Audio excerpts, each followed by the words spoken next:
Waraka wa kwanza wa Petro.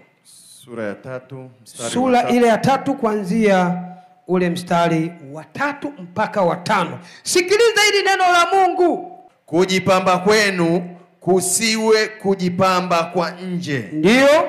Yani kusuka nywele. Ndio. Na kujitia dhahabu na kuvalia mavazi.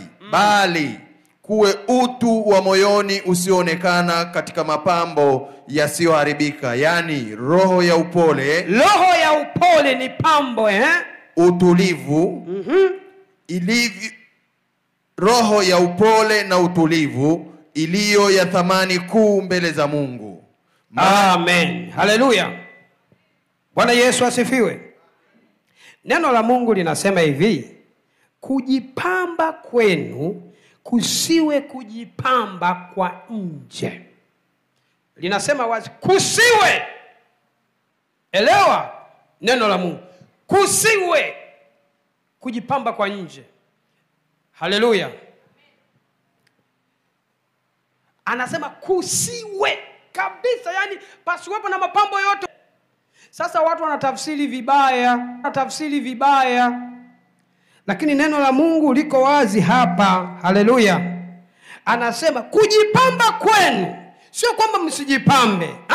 Kujipamba mjipambe. Haleluya. Ndio maana anasema kujipamba kwenu. Kujipamba kupo.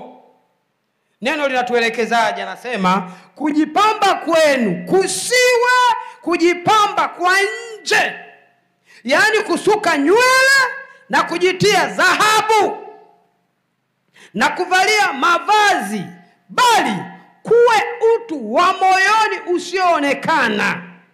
Anasema kumbe kujipamba, tunatakiwa tujipambe utu wa moyoni usioonekana. Kwa mapambo gani?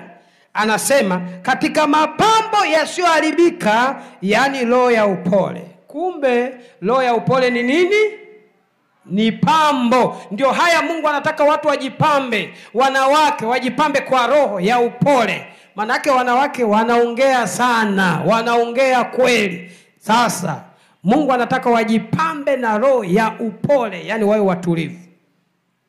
Anasema mapambo yasiyoharibika, yani roho ya upole na utulivu. Kuna roho ya upole alafu na utulivu, iliyo ya thamani kuu mbele za Mungu. Kumbe hayo mapambo ndio yana thamani kuu mbele za Mungu. Anaendelea anasema, maana hivyo ndivyo walivyojipamba wanawake watakatifu wa zamani. Haleluya.